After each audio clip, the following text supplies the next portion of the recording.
This is public land. I'm seizing it all. That was the scream I woke up to, followed by the sound of metal clashing against my no trespassing sign. Imagine standing on the porch of the cabin your grandfather built with his bare hands, only to watch a self-crowned HOA queen storm your gate with cops at her heels, cameras rolling, and neighbors gawking like it was some twisted reality show. My heart should have raced with fear, but instead, I felt something else calm. Because while Karen thought she was about to bury me under fabricated rules and social media outrage, I carried something far more powerful than her lies. Hidden in my pocket was a piece of paper that could shatter her empire and reveal the truth about this entire neighborhood. What happened next would flip every assumption upside down. The first crack of her hammer against my no trespassing sign split the morning like thunder. I had been sipping coffee on the porch, staring at the mist rising off the pines, when the sound jolted through the stillness, the kind of sound that tells you peace is officially over. When I stepped out fully, mug still in hand, the sight was something I'll never forget. A woman in a blinding white blazer, the kind of garment no sane person would wear to the edge of the woods, was swinging a hammer like she was driving a stake through the heart of a monster. My sign, the one my late father had nailed to the fence decades ago, splintered under her blows. Behind her stood two police officers, their patrol cars idling with lights painting red and blue streaks across the trees. And just beyond them, a growing crowd of neighbors had gathered, phones raised, recording like they'd been promised front row seats to a circus. "This is public land," she screeched, every word echoing in the valley. "I'm seizing it all by order of the HOA. You have no right to be here." The arrogance in her voice was chilling. She wasn't asking, wasn't suggesting, wasn't even trying to negotiate. She was proclaiming, a queen crowning herself ruler of land that wasn't hers. The cops shifted uncomfortably, clearly caught between her confidence and their own uncertainty. Most people, in that moment, would panic. They'd stammer, plead, maybe even break down. That's exactly what she expected. She wanted me to crumble, to look weak in front of those cameras so she could immortalize my defeat in one of her viral TikTok clips. But I didn't panic. I didn't plead. Instead, I set my coffee carefully on the railing, brushed the dust from my jeans, and walked down the porch steps with deliberate calm. The old boards creaked under my boots, the sound sharp in the hush between her outbursts. When I reached the gate, I didn't rush to defend myself. I didn't shout. I simply placed my hand on the rusted latch and pushed. The iron hinges screamed as the gate swung open, a noise that silenced even the murmurs of the crowd. Her eyes widened for half a second, then narrowed into a smirk. She lifted her hammer again, pointing it at me like a judge passing sentence. "Don't let him tamper with the property line," she barked at the officers. "This man is trespassing. His cabin is illegal. Every inch of it violates our community standards." I let her rant. I even let the neighbors whisper to one another, some muttering that they'd long wondered how my cabin survived without HOA oversight, others gleeful at the prospect of seeing me dragged away. Then, when the noise reached its peak, I reached into my back pocket and pulled out the folded papers I'd carried for months. My grandfather's deed, the original survey maps, the permits, documents older than most of the people in that crowd. I unfolded them slowly, deliberately, letting the crackle of ancient paper punctuate the silence. The sunlight caught the yellowed edges, the black ink still sharp where my grandfather's careful script marked out the boundaries, lines that had never moved, no matter how many fences had been built or community improvements declared. "This land has been in my family since 1962, I said, my voice carrying over the heads of the gawkers. "This cabin was built by my grandfather with his own hands, long before any of you were paying HOA fees or planting ornamental shrubs. And these papers prove it. Every nail, every beam, every inch of soil here belongs to my family, not to you, not to the HOA, and not to anyone who thinks authority is the same as ownership." The crowd shifted. A ripple of doubt passed through them. One of the officers, Kent, the older one, held out a hand. "Sir, may I see those documents?" Her tone was measured, not hostile. The way of someone who'd seen too many of these disputes and knew not to trust appearances. The woman's, Karen's, expression flickered, just for a heartbeat. Panic broke through her painted mask. She snapped her head toward Kent, her smile stretching unnaturally wide. "Of course, officer," she purred, her voice suddenly sweet, sugary, manufactured. She flipped her phone around, red recording light blinking, and addressed her invisible audience. "Don't worry, preservation warriors. Just a little paperwork shuffle, but we'll have this illegal structure dealt with soon enough." The cameras kept rolling. The neighbors kept recording. Thousands of strangers, somewhere out there, were watching live. To them, she was the heroine of the story, the defender of public space. She thought this was her victory lap. But I knew better. I watched her preen for her audience, gesturing at my cabin like it was a condemned shack. I saw the neighbors nodding, some enthralled, others skeptical. And I realized then what she didn't. This wasn't about aesthetics or heritage preservation. It wasn't about rules. It was about power. She wanted to own the narrative, to weaponize the HOA as her kingdom. But kingdoms crumble when the foundation is rotten. And I was holding the proof. I handed the deed to Detective Kent, watching her eyes narrow as she scanned the signatures. The county seals, the notations. Officer Martinez leaned over her shoulder, his brow furrowing. Even from where I stood, I could see them recognizing the legitimacy of the papers. Karen's voice grew shriller, louder, as if she could drown out the truth with sheer volume. "These documents are irrelevant, outdated. Our Heritage Preservation Board has updated the guidelines, and this cabin is in direct violation of setback requirements, 3.2 feet into public green space." She spat the measurement like it was a death sentence. But Kent didn't look convinced. She tapped her pen against the margin of the deed, her voice steady. "Ma'am, I'll need to verify these claims with the county records office before taking any further action. Until then, this property remains under his possession." The crowd murmured again, this time with less certainty. A few people lowered their phones. Someone whispered, "Wait, there's no Heritage Preservation Board, is there?" Another shook his head, muttering, "Never heard of one." Karen's mask cracked further. Her hammer trembled slightly in her grip, though her smile never wavered for the camera. She wasn't just fighting me now, she was fighting the truth leaking through the cracks of her performance. I leaned on the fence, meeting her gaze with calm she couldn't shake. "You wanted a show," I said quietly enough that only she and the officers could hear. "But you've just given me the stage. And when the truth floods out, it won't be your story people remember." For a long second, the air was still. The pine trees stood tall and silent, the weight of history pressing down on the clearing. And I knew, with every fiber of my being, that this was only the opening act of a battle that had been brewing for decades. Because while she thought she was seizing land, what she was really doing was digging up secrets buried too long.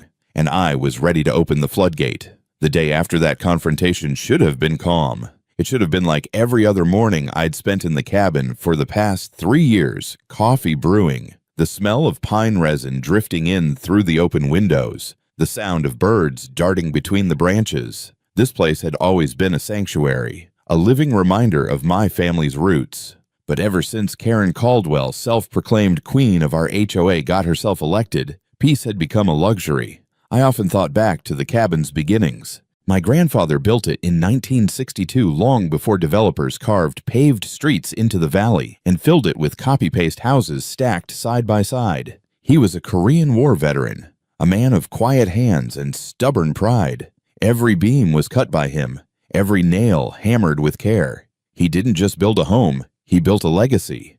My father grew up here, fishing in the creek that once cut across the meadow, playing baseball in the clearing that was now buried under someone else's driveway. When I was a boy, I'd visit the cabin with my dad, spending summers sanding the wooden porch or patching the tin roof. I never thought I'd end up living here full time. But when Dad passed, cancer eating away at him faster than doctors could stop, I made him a promise. I told him I'd keep the cabin standing, no matter what. He squeezed my hand, thin and frail in that hospital bed, and whispered, "Don't let them take it from you." At the time, I didn't understand who they were. Now, standing in the shadow of Karen's HOA reign, I knew exactly who he meant. The morning after she stormed my gate, I tried to keep busy, repairing a loose board on the deck. The scent of sawdust usually calmed me, gave me focus. But that morning, my chest felt heavy. The confrontation replayed in my head like a broken record. The hammer, the officers, the neighbors whispering, her smug grin as she spoke into that camera. It wasn't just about enforcing rules, she was building an audience, turning my life into her performance. The sound of heels clicking on gravel snapped me out of my thoughts. I looked up, and there she was again. Same blazer, same tablet clutched against her chest like it was holy scripture. But this time, she wasn't alone. Behind her trailed a thin man with a clipboard, eyes downcast, shuffling like he regretted every step. "Good morning, Mr. Miller," she chirped, her voice coated in saccharine sweetness. "I'm conducting a compliance inspection. Your property has several serious violations." She raised the tablet, screen flashing in the sun, and began scrolling through photographs she'd clearly taken of my cabin. She narrated each violation like she was unveiling evidence at a trial. Non-period materials, encroachment on green space, structural hazards. I wiped my hands on my jeans and met her eyes. "This cabin predates your entire HOA. I've got the permits, the surveys, the deed. Everything is in order." Her smile froze, but her eyes went cold. "I'm afraid your old paperwork no longer applies. Mr. Miller, our Heritage Preservation Board has established new guidelines. Your cabin fails to meet them." I almost laughed. "There is no Heritage Preservation Board." I shot back. "I checked with the county myself. You're inventing rules out of thin air." That was when she made her next move. She flipped her tablet to selfie mode, the little red recording light glowing. Her voice changed instantly, dripping with that performative energy people use when pandering to strangers online. "Hello, preservation warriors," she cooed, panning the camera across my cabin. "Here we are at the illegal structure we've been discussing. The owner refuses to cooperate with our community improvement efforts." Neighbors began to appear again, drawn like moths to the drama. Some waved nervously into her camera, others folded their arms, already convinced by her narrative. My stomach twisted. These were people I'd helped fixing broken fences, pulling their cars from ditches in snowstorms. And now, thanks to Karen's carefully edited performance, they saw me as the villain. Then my son, Ethan, stepped out onto the porch. 16 years old, wiry, his brown hair messy from sleep. He'd heard the noise. He pulled out his phone and started recording from a different angle. "Dad," he whispered, "she's live right now. TikTok. She's got like 50,000 viewers." It hit me then, this wasn't a neighborhood dispute anymore. This was character assassination in real time, broadcast to an audience who didn't know me, didn't care about facts, only drama. Karen wasn't just after my land, she was after my reputation. She wanted to crush me publicly, to humiliate me until I gave up. I looked at Ethan, then at the cabin behind us, sunlight catching the careful joints my grandfather had cut into the beams. This wasn't just wood and nails, this was my family's blood. And I realized, with a chill running through me, that Karen was playing a much larger game than anyone realized. She wasn't satisfied with being HOA president. She wanted power, attention, control, and she would bulldoze anyone who stood in her way. What I didn't know then was that this spectacle, the cameras, the fake board, the live stream was only her opening move, and that an old man down the street carried a secret that would rip her entire empire apart. By the end of that week, I realized Karen wasn't just testing the limits of HOA authority, she was perfecting a performance. What started as her shouting at my fence turned into a full-fledged online campaign, complete with hashtags, daily live streams, and edited video clips that painted me as the enemy of community values. If she'd been a small-town busybody before, now she was a self-styled influencer, feeding an audience that thrived on outrage. Every morning, she strutted into the neighborhood in heels, armed with her pink tablet, an upgraded microphone, and a smile polished for the camera. Preservation warriors, she'd announced to her viewers.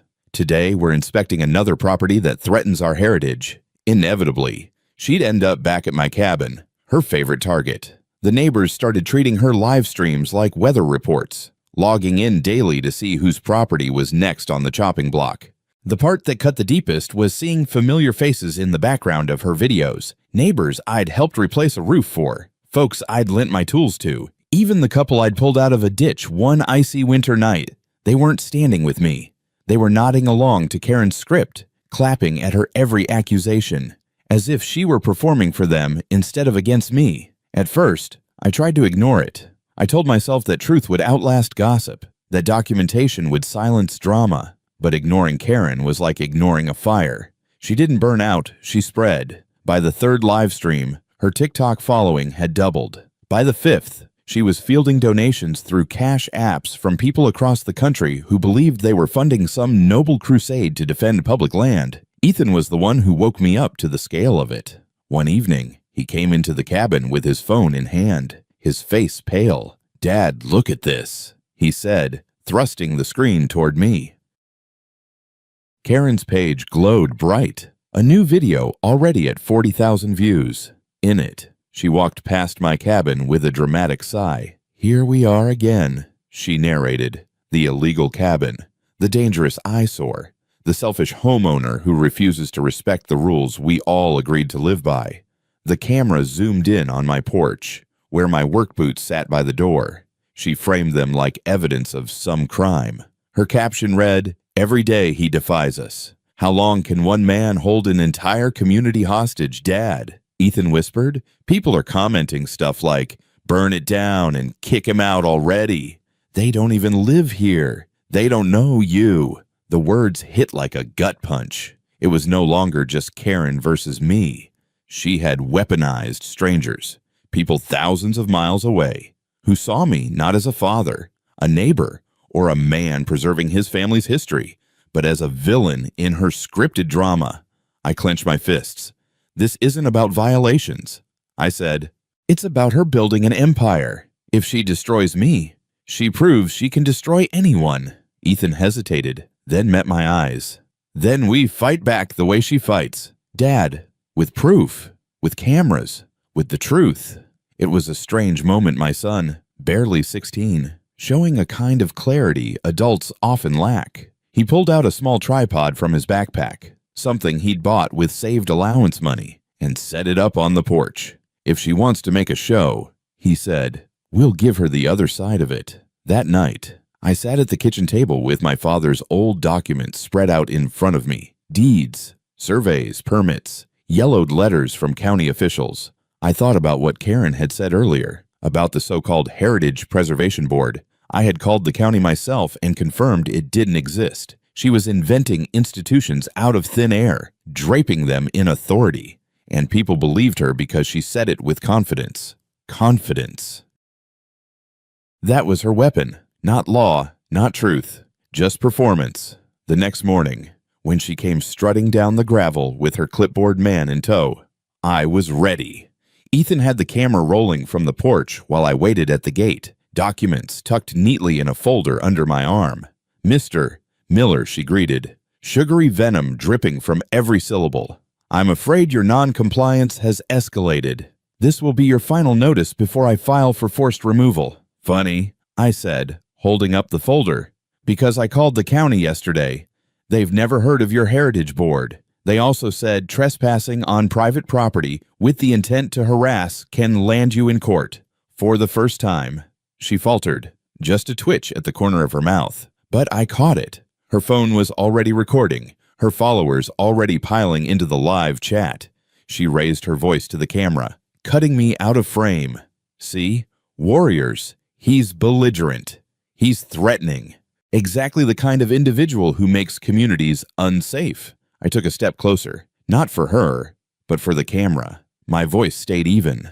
"Unsafe." I held up the deed, the official county seal glinting in the sun. "This is 60 years of proof. Unsafe is rewriting history to steal land that isn't yours." The comments on her screen flew faster. Ethan zoomed in on my papers, showing every viewer that my claims weren't just words, they were backed by ink. Seals, signatures. Karen's smile faltered again. She snapped the tablet shut, but it was too late. The tide had shifted. For every one of her preservation warriors spamming insults, there were 3 viewers asking why she hadn't shown her supposed board or filed actual paperwork. That evening, Ethan scrolled through her past posts and made a chilling discovery. "Dad," he said, "it's not just us. She's done this to 12 other families. Always the same pattern. Pictures, live streams, fake violations."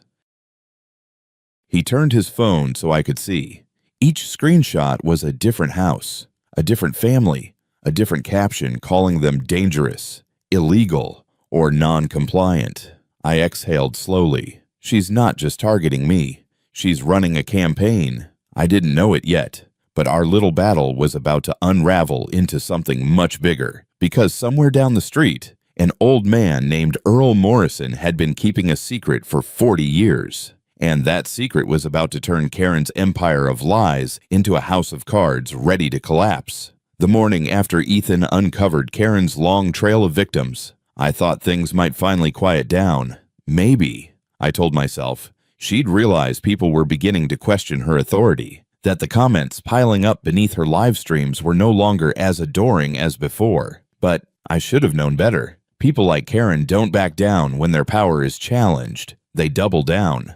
I was on the porch again, patching up the same loose board that had started this whole mess in the first place, when I saw a figure making his way down the dirt road. It wasn't Karen this time. It was Earl Morrison, my neighbor from 3 lots down. Earl was 70 if he was a day, with a stiff back and the kind of slow, deliberate gait that comes from a lifetime of work and the weight of secrets. He clutched a manila envelope against his chest like it was a lifeline. "Morning, Jason," he called, his voice carrying a tremor. "Mind if I come up?" Something in his tone made me set the hammer down. Earl wasn't the type to socialize much. He tended his garden, waved politely, and kept to himself. For him to walk all the way here, clutching an envelope like it contained state secrets, meant something was badly wrong. By the time he reached the porch steps, he was breathing hard, sweat glistening on his temples despite the cool air. He sat heavily on the railing and placed the envelope on his lap. "I seen what's happening," he said, eyes darting toward the road as though Karen might materialize out of thin air. "And I can't stay quiet no more." Before I could respond, a familiar grating voice cut through the air. "Mr. Morrison, how wonderful to see you out and about." "Karen, of course." She emerged from behind the corner, pink tablet in hand, streaming already. Her smile stretched unnaturally wide. "No need to trouble yourself with this private matter, Earl. We've got it handled." But Earl didn't even look at her. For the first time since I'd known him, his back straightened, his voice firm. "No, Tamara," he said, using her full name. "This ain't about compliance or rules. This is about the truth." The word truth landed like a hammer blow. Karen's smile faltered for just a fraction of a second before she quickly recovered. "Mr. Morrison, let's not confuse these fine people with old stories. You have your own property to worry about. That's enough." He cut her off. And for a moment, I saw the man he must have been decades ago, sharp-eyed, unyielding. He pushed the envelope into my hands. "Jason, your grandfather trusted me with this. I should have spoken up 40 years ago, but I was scared. Too many people with power, too much money on the line. But after watching you stand your ground, I can't keep it locked away anymore." My palms tingled as I accepted the envelope. The paper inside felt heavy, older than me, older than most of the neighborhood. "What is it?" I asked, my voice barely more than a whisper. Earl's eyes flicked to Karen, who was still live streaming, her smile stiffening into a mask of panic. "Proof," he said simply. "Proof this whole HOA was built on a lie." The crowd that had gathered, because by now, there was always a crowd, shifted uncomfortably. Neighbors glanced at one another, suddenly unsure whose story to believe. Karen adjusted her tablet, angling it so the lens caught only her best side. But I noticed her grip tightening. She was rattled. I pulled the flap open just enough to see the corner of an old survey map. The ink faded but still legible. My heart pounded. Earl leaned in closer, lowering his voice so only I and Ethan could hear. "Hayes, Jonathan Hayes, the developer. Your granddad knew he was crooked. He documented everything. That envelope holds the kind of evidence that can bring this whole rotten structure down." Karen must have sensed the shift in momentum, because she suddenly stepped between us and the officers who had just arrived in response to yet another one of her complaints. "Detective Kent, "Officer Martinez," she said brightly, "there's no need to listen to Mr. Morrison's ramblings. He's confused, elderly. None of this is relevant." But Earl wasn't backing down. He lifted his chin, voice steady despite the quiver in his hands. Confused, he barked. "I was the county surveyor back in 1985. I watched Hayes alter maps. I watched families pressured off their land. And I kept quiet. Too damn long." Gasps rippled through the onlookers. Even Detective Kent's posture shifted from weary patience to sharp attention. She extended her hand toward me. "Mr. Miller, may I see that envelope?" Karen lunged forward, her composure cracking. "That's private. That has nothing to do with this case." Her voice, shrill and desperate, echoed off the cabin walls. For the first time since she started this campaign, she was losing control of the narrative. Ethan, recording the entire exchange from the porch, whispered, "Dad, she's panicking. Look at her hands." And sure enough, Karen's perfectly manicured fingers trembled as she tried to shield her camera from capturing Earl's face. She didn't want his words preserved, didn't want her audience to hear the one thing she couldn't spin the truth. I handed the envelope to Detective Kent. She flipped it open carefully, pulling out brittle survey maps, faded deeds, and even cassette tapes labeled in my grandfather's neat handwriting. Her brow furrowed deeper with every page she scanned. Finally, she looked up, her eyes locking with Karen's. "These documents suggest the property boundaries used to establish this HOA may have been falsified. That's a very serious allegation." Karen's live stream was still rolling, but her voice cracked when she tried to speak. "This is absurd. Fabrications, conspiracy theories." But nobody was nodding along anymore. Even the neighbors who had cheered her on days earlier now shifted uneasily, whispering to one another. The spell she'd cast with her confidence and her camera was unraveling. Earl turned to me, his expression equal parts sorrow and relief. "Jason, your grandfather wasn't just protecting this cabin. He was protecting the truth, and I won't let it die with me." I felt the weight of the envelope, the generations of silence it represented. For the first time, I realized this wasn't just my fight. This was bigger, much bigger. Karen had built her power on performance and lies, but performance collapses in the face of hard evidence. And thanks to Earl, I now held the one thing she couldn't live stream away. What none of us knew at that moment, though, was just how deep the rabbit hole went, because those fragile papers were only the beginning. The manila envelope Earl placed in Detective Kent's hands was enough to make the officers pause. But what he revealed to me later that evening made my knees go weak. After the crowd dispersed, after Karen stormed off in a fit of barely contained rage, her camera still rolling though her voice cracked with panic, Earl quietly pulled me aside. His eyes were heavy, not just with age, but with the burden of decades. "Jason," he said softly, "what I gave the detective today was only part of it.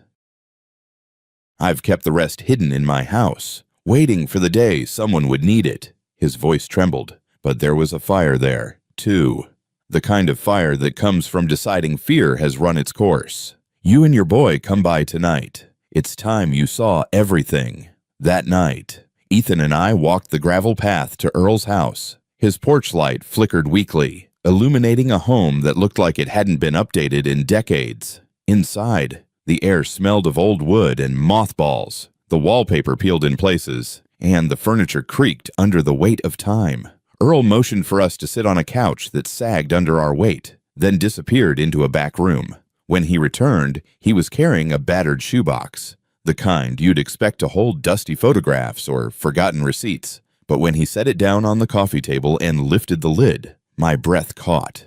Inside were layers of documents, folded maps, and small cassette tapes sealed in plastic bags. At the very bottom was a USB drive wrapped in a Ziploc with my grandfather's unmistakable handwriting across the label "Insurance Policy." "In case something happens." Earl's hands shook as he began pulling out the contents. "Back in 1985, I was the county surveyor," he began, voice rough with memory. "Jonathan Hayes, the developer, approached me with what looked like standard maps. He wanted to turn this whole valley into a planned community. But the maps didn't match the original surveys. He was shifting property lines, shrinking some plots, expanding others. When I asked him why, He said it was to modernize the district. Then he offered me more money than I'd ever seen in my life to sign off without raising questions.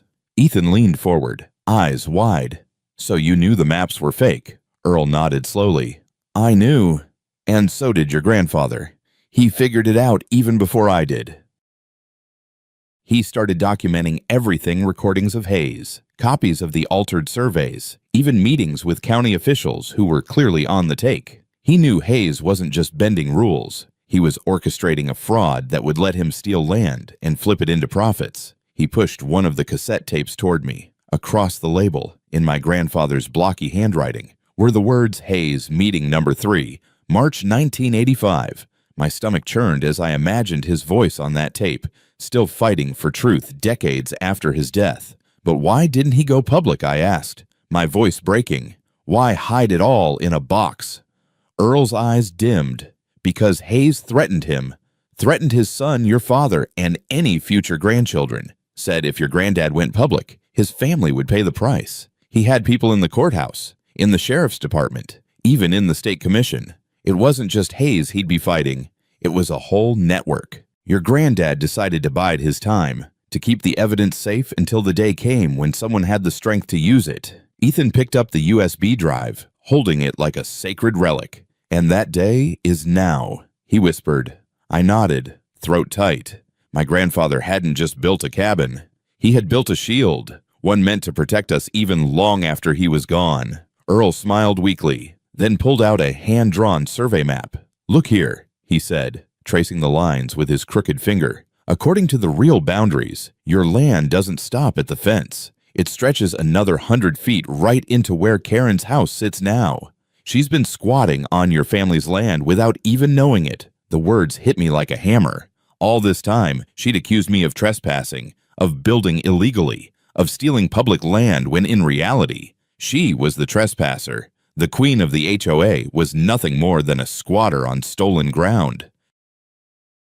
Ethan's eyes gleamed with a mix of horror and excitement. "Dad, if we can prove this, she's done. Not just here if she's been using Hayes' fake maps to harass other families. This could unravel everything she's built." Earl leaned back in his chair, exhaustion written into every line of his face. "I kept this hidden for 40 years because I was scared. But watching you stand up to her, watching your boy fight with truth instead of fear, it gave me courage. Your grandfather would want this brought into the light." We spent the next hour scanning through the papers, unfolding brittle maps, and labeling the tapes. Ethan connected the USB drive to his laptop, and suddenly, dozens of files flooded the screen: audio recordings, scanned documents, letters, even early attempts at digitizing the original surveys. My grandfather had been thorough, almost obsessive. He had known one day these files would be needed. One audio file in particular made my blood run cold. Hayes' voice, clear and cocky, discussing with a county supervisor how they could shift property boundaries without anyone noticing. By the time anyone realizes what happened, the community will be so valuable nobody will want to rock the boat. In the background of the recording, I could hear the faint rustle of papers and another voice. My grandfather's, quiet, steady, asking pointed questions, documenting everything. Ethan paused the playback, his hand trembling over the mouse. "Dad, this is bigger than Karen. This isn't just about one HOA president gone rogue. This is a conspiracy." I leaned back, staring at the cabin's legacy sprawled across Earl's table. Hayes had built a house of cards on fraud, bribery, and intimidation. Karen had resurrected that playbook, turning social media into her weapon. But now, thanks to my grandfather's foresight and Earl's courage, we had the ammunition to bring the whole rotten empire down. The truth wasn't just knocking at Karen's door. It was about to kick it off the hinges. The announcement for the emergency HOA community meeting arrived the following week, slipped into every mailbox on embossed paper that looked more like a wedding invitation than a notice of neighborhood business. "Mandatory attendance required," it declared in bold letters, as if Karen's word had the weight of law. I knew what it meant. Karen wasn't backing down, she was escalating. This was going to be her grand performance, the stage where she intended to crush me publicly once and for all. The meeting was scheduled for Thursday evening in the gymnasium of the elementary school at the edge of the neighborhood. By the time Ethan and I arrived, the parking lot was overflowing. Cars lined the street for blocks, and news vans with satellite dishes sprouted like mushrooms, their reporters already broadcasting live. Inside, the gymnasium buzzed with tension. Folding chairs had been set up in rows, every one of them filled.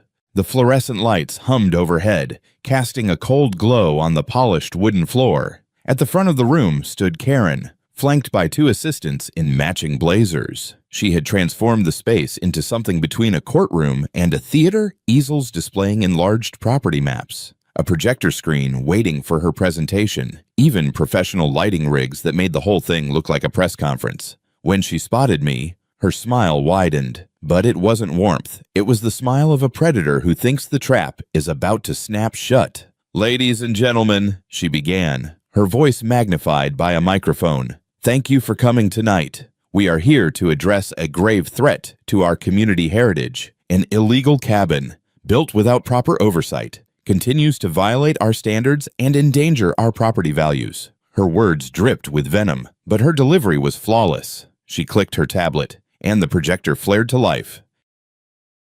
On the screen appeared drone footage of my cabin, complete with computer-generated overlays showing supposed violations. Lines were drawn across the screen, highlighting imaginary encroachments into public land. Dramatic music underscored her narration as though this were a documentary exposing a criminal empire rather than a family cabin built in the 1960s. Gasps and murmurs spread through the crowd. Some neighbors nodded along, convinced by the slick presentation. Others folded their arms, skeptical. But Karen pressed on, voice rising with practiced fervor. "This isn't just about one man," she declared. "This is about protecting what we've all built together. If we allow individuals to ignore the rules, we invite chaos. We must act now to preserve our community." Her assistants held up glossy charts and graphs, statistics no doubt plucked from thin air, each one designed to look official. She spoke with the confidence of someone who had convinced herself that performance and truth were the same thing. When her presentation finally ended, applause broke out in pockets of the crowd, though it was hesitant, uncertain. Karen stood tall, basking in what she thought was victory. Then Marcus Webb rose from the audience. Marcus was an old friend of mine, a former construction buddy turned property lawyer after a back injury ended his building career. He adjusted his glasses, cleared his throat, and said evenly, "With your permission, I'd like to offer a counterpoint." The room went still. Karen's smile faltered, but she couldn't very well deny him without looking like a dictator. She gestured with strained politeness. "By all means, Mr. Webb." Marcus walked to the projector, carrying Ethan's laptop under one arm. He plugged it in, and within seconds the screen behind Karen transformed. Gone were her slick drone overlays. Instead, the screen displayed scanned documents, yellowed deeds, original survey maps, even county seals embossed on paper older than most of the audience. "Ladies and gentlemen," Marcus began, his tone calm but commanding. "What you are about to see is not speculation, not computer graphics. This is evidence that the very foundation of this HOA is fraudulent." He clicked to the next slide, a recording transcript displayed on the screen. Hayes's voice filled the room, captured decades earlier on one of my grandfather's tapes. "By the time anyone realizes what happened, the community will be so valuable nobody will want to rock the boat." The gymnasium erupted. People whispered, gasped, some shouted. Karen's face drained of color. Marcus continued, "These documents show that property boundaries were altered illegally in 1985 by developer Jonathan Hayes. With the complicity of county officials, families were forced out, land was stolen, and this HOA was built on lies." Earl Morrison stepped slowly to the front, leaning on his cane. The crowd hushed. The old man's voice cracked, but carried weight, born of guilt and truth. "I was the county surveyor," he said. "I saw it happen.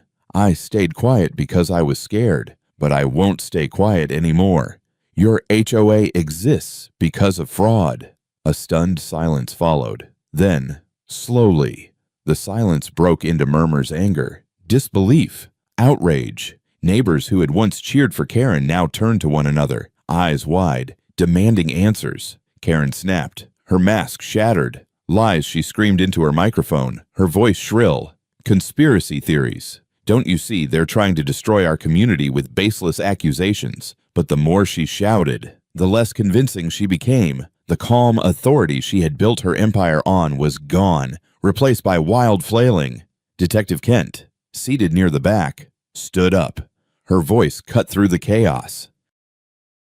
Based on the evidence presented, the county will be opening a formal investigation. Until then, all HOA enforcement actions are suspended. The crowd exploded some cheering, others demanding Karen's resignation. Karen stood frozen, microphone still in hand, her live stream still blinking red. For the first time, her audience wasn't cheering.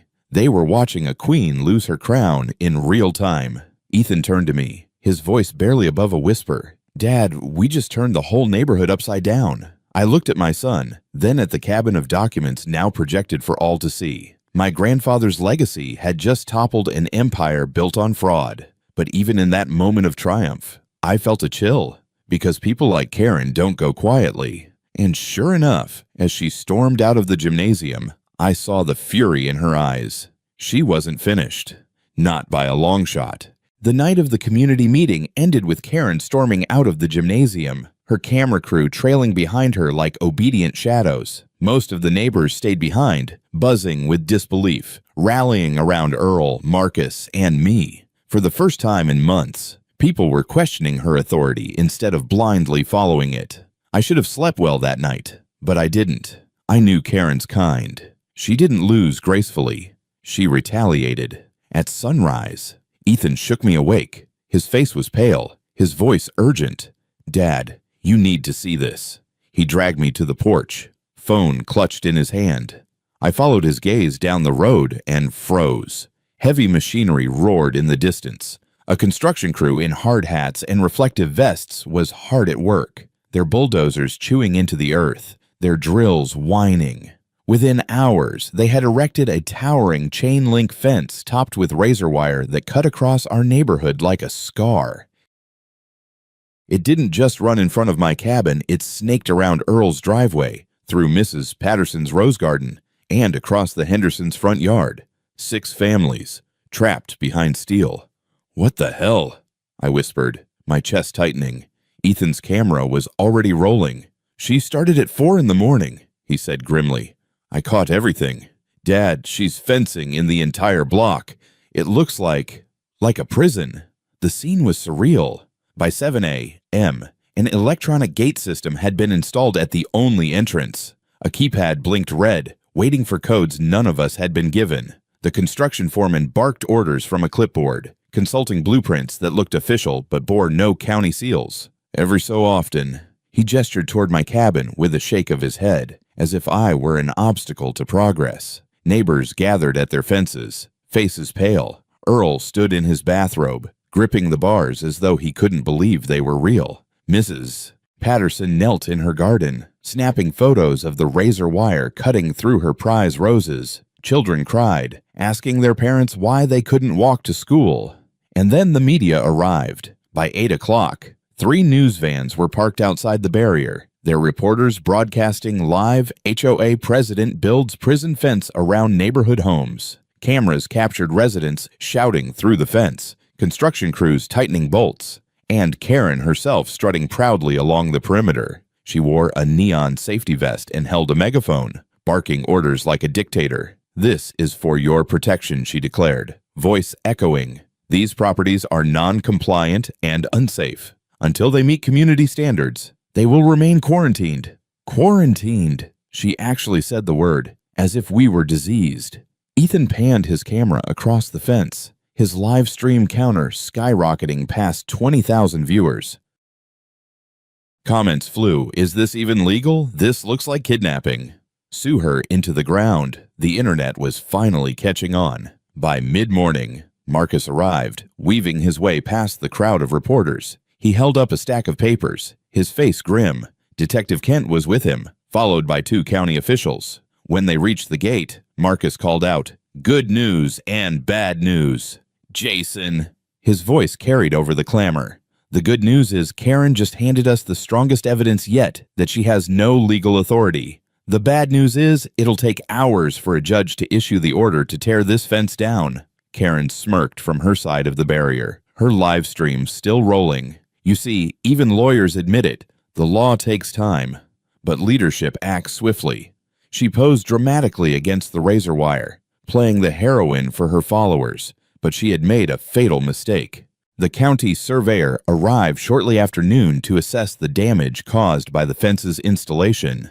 As workers dug trenches for wiring, they had disturbed original property markers, rusty iron stakes buried decades ago by my grandfather. The surveyor brushed off the dirt, checked his measurements, and then announced loudly enough for the cameras. According to the original 1962 survey, this gate sits entirely on Miller family property. This fence is illegal.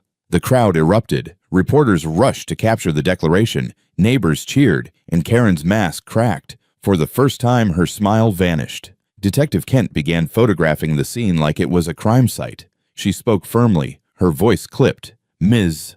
Caldwell, this is no longer a civil matter. Constructing barriers that imprison residents without permits constitutes false imprisonment, among other charges. Combined with the fraud allegations, we are looking at multiple felonies.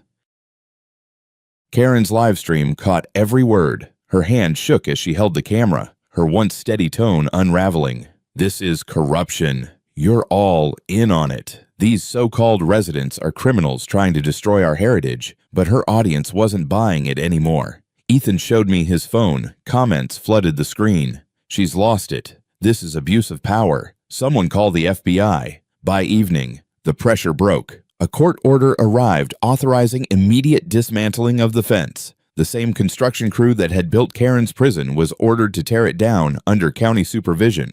Their foreman approached me afterward, shame etched into his face. "Sir," he muttered, "the woman paid us in cash, gave us a return address that turned out to be a vacant lot. We can't even contact her." Karen was gone. As the last section of razor wire was hauled away, neighbors hugged, reporters shouted questions, and Ethan's live stream viewership soared past 50,000.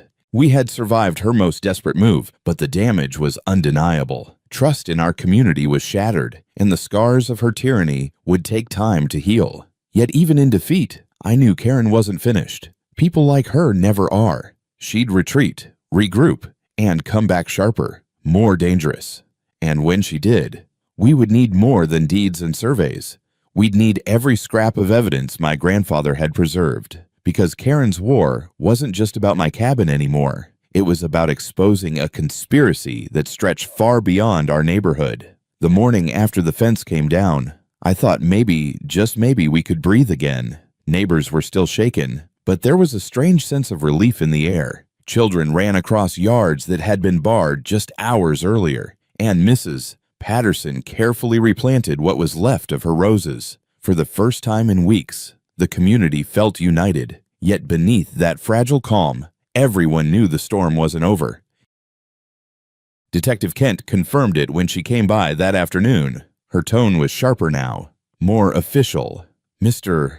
Miller," she said, flipping through the thick folder Earl had given her. "What we have here is no longer just a neighborhood dispute. This is evidence of widespread property fraud. The county is escalating this to the state level and possibly federal." I looked at Ethan, who was still cataloging documents with Marcus's help, and realized the fight we thought was local had just become national. The escalation came faster than I expected. Within 48 hours, 2 black SUVs rolled into the neighborhood. Out stepped agents from the FBI's white-collar crime division, flanked by state investigators carrying briefcases heavy with warrants. They interviewed Earl first, sitting him at his kitchen table under the watchful lens of cameras that neighbors had set up to livestream every moment. For decades, he had carried his guilt in silence. Now he spoke freely, naming names, recalling dates, pointing out forged maps and describing the bribes Hayes had offered him back in 1985.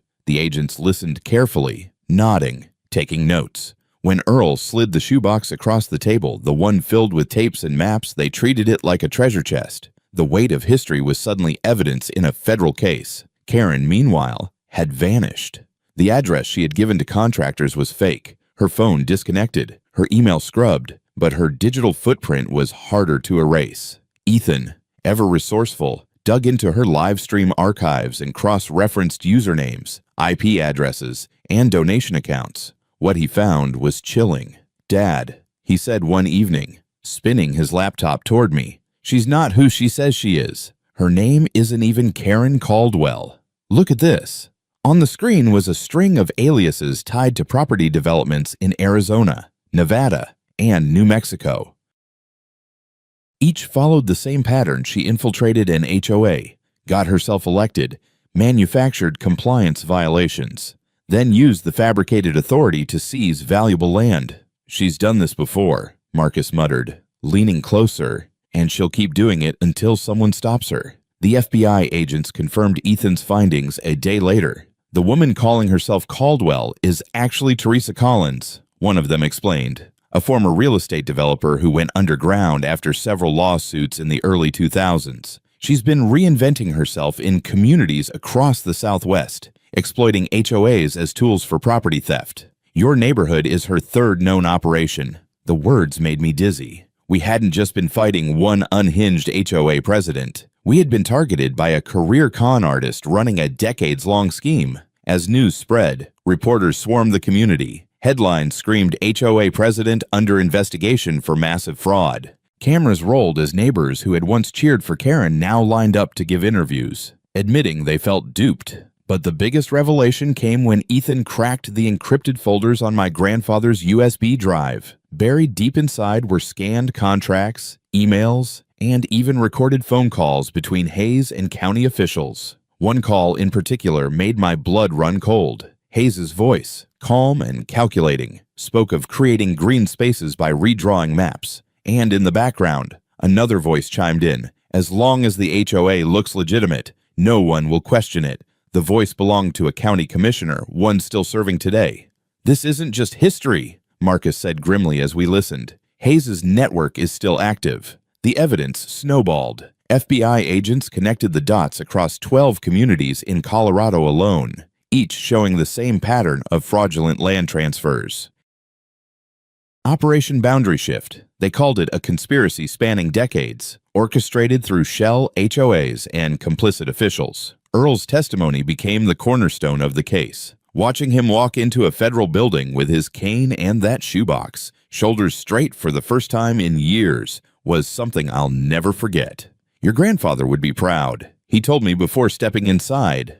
"We're finally finishing what he started." Meanwhile, Ethan's live streams turned into a movement. What had started as a kid documenting his dad's fight against an HOA bully became a nationwide phenomenon. Tens of thousands tuned in daily, leaving comments like, "This happened to my aunt in Texas, and our HOA president tried the same thing." Stories poured in from across the country, exposing similar abuses of power. We had tapped into something bigger than ourselves, a collective fury at corruption hiding in plain sight. The final blow came when federal agents tracked Karen Teresa Collins to Denver International Airport. She was caught trying to board a flight under yet another alias, her suitcase stuffed with burner phones and forged documents. The arrest made national headlines. Footage of her in handcuffs replayed across every network. For our community, it was vindication. But it was also just the beginning, because the investigation didn't stop with her arrest. The FBI confirmed that her operation was part of a larger network stretching across 23 states, all connected back to Hayes's original fraud. Congress called hearings on HOA abuse. And suddenly my little cabin, the one my grandfather built in 1962, was a symbol in the fight for property rights nationwide. The land surveyors returned to restore the true boundaries. What they uncovered stunned everyone. Karen's house, the playground, and even the community center all sat on parcels of land that legally belonged to families who had been cheated decades ago. One by one, deeds were restored. Mrs. Patterson got her 3 acres back. The Hendersons regained access to the creek they'd been paying HOA fees to use. And my family. We didn't just get the cabin. We got back nearly 6 acres of land that had been stolen through fraud. Earl lived long enough to see it. At the community celebration, he stood tall before the crowd, his voice strong as he declared, "The truth always finds its way home." The ovation shook the gymnasium. Not for me, Not for Marcus, but for a man who had finally laid down his burden after 40 years. Every morning since, when I sip my coffee on the porch, I think of my grandfather, his stubborn pride, his foresight, his courage to document what others ignored. He knew the fight would outlast him, and thanks to him and to Earl, we had the weapons to win. Karen or Teresa, or whatever name she hides behind next, taught me something too. Bullies thrive in silence, in fear, in the spaces where people believe they are powerless. But the moment you shine a light on their lies, the whole illusion crumbles. Our battle was over, but the war for justice in communities like ours had just begun.